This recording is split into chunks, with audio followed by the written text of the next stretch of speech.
BJP সাংগঠনিক জেলা সভাপতি দুর্নীতিগ্রস্ত, ব্যারাকপুরে অভিযোগ করলেন বিজেপির প্রাক্তন মণ্ডল সভাপতি।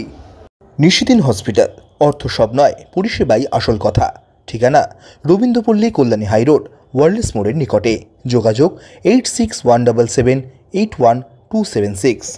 বিজেপি ব্যারাকপুর সাংগঠনিক জেলা সভাপতি মনোজ বন্দ্যোপাধ্যায়ের উপর হামলা এবং গাড়ি ভাঙার অভিযোগ উঠেছে বিজেপি ব্যারাকপুর মণ্ডল 2-এর প্রাক্তন সভাপতি গৌতম মণ্ডলের বিরুদ্ধে। ইতিমধ্যে স্থানীয় টিটাগড় থানায় অভিযোগ করা হয়েছে মনোজ বন্দ্যোপাধ্যায়ের পক্ষ থেকে। এমন পরিস্থিতিতে দাঁড়িয়ে ব্যারাকপুরে সংবাদ মাধ্যমের মুখোমুখি হয়ে তার বিরুদ্ধে ওঠা সমস্ত অভিযোগ অস্বীকার করে বিজেপি ব্যারাকপুর সাংগঠনিক জেলার প্রাক্তন সভাপতি মনোজ বন্দ্যোপাধ্যায়ের বিরুদ্ধে বিস্ফোরক অভিযোগ করলেন প্রাক্তন মণ্ডল সভাপতি গৌতম মণ্ডল।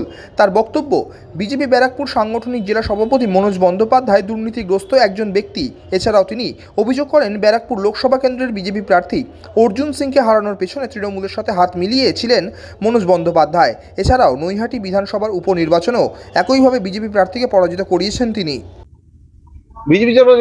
বিজেপি জেলা সভাপতির অভিযোগ, উনি 2011 সালে জেল খেটেছে চিটফান্ড মামলায়। আজকে অর্জুন সিং আমাদের 2024-এর লোকসভায় যে হারলো, এর মূলে হচ্ছে জেলা প্রেসিডেন্ট। নিজে তো কোনো কাজ করেনি, কোনো ক্যাম্পেইনে যায়নি, পার্থভঙ্গিতে টাকা খেয়ে ও অর্জুন দাকে হারালো। তারপরে রূপক মিত্র উপনির্বাচনে ওখানেও টিএমসি থেকে টাকা খেয়েছে। ও তো ওর পেশা হচ্ছে পূজা করা। ও আজকে কোটি টাকা দিয়ে ফ্ল্যাট কি করে কিনে, আর কি পুরো করাপ্টেডে ভরে আছে মনোজ ব্যানার্জি। ওইসব লোককে থেকে জেলা প্রেসিডেন্ট মানলে কি হবে? কি বলবো, কালকে ঘটনাটা এমন কিছু হয়নি। ঘটনা কিন্তু ওই মনোজ ব্যানার্জি বাড়িয়েছে। প্রথমে আমি খালি একটাই কথা বলছিলাম, চোর চোর হাটাও, বিজেপি বাঁচাও। এটা আমি কারোর নাম মেনশন করিনি। এটাই দেখি উগ্র হয়ে আমার উপরে ঝাঁপিয়ে পড়ছে এই কথাতে। কেন আমি কি ও চোর নাকি? তবে ওর গায়ে লাগলো। এখান থেকে সূত্রপাত ঝগড়া। গাড়ির কাজ আমি ভাঙিনি। গাড়ির কাজ ওইখান থেকে কিছুটা দূরে গিয়ে কোথা থেকে কুন্ডুবাড়ি, ওখান থেকে ও কয়েকজন ছেলে নিয়ে আসছিল, বংশের টাইপের, মুসলিম ছেলে মনে হচ্ছে। এনে ওরা আমাকে মারধর করার পরে ওখান থেকে ওখানে পাড়ার ছেলেরা আমাকে সরিয়ে দেয়। সরিয়ে দেওয়ার পরে ওখানকার পাড়া প্রতিবেশীরা মিলে ওর গাড়ি ফাড়ি ভেঙে যায়। ওরা নাকি মারধরও করেছে, পরে শুনতে পারলাম। আপনি তো বিজেপি থেকে বহিষ্কৃত বলছেন।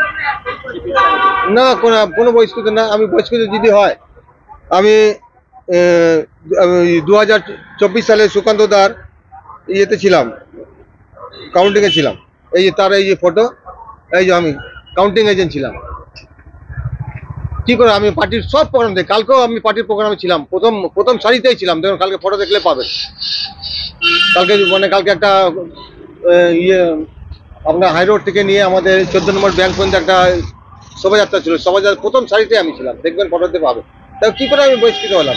এই সুকান্তর সঙ্গে আছি, সুকান্ত সবসময় সুকান্তর সঙ্গে আছি, শুভেন্দুর প্রোগ্রামে ছিলাম। কি করে হয়তো আমি বহিষ্কৃত হলাম?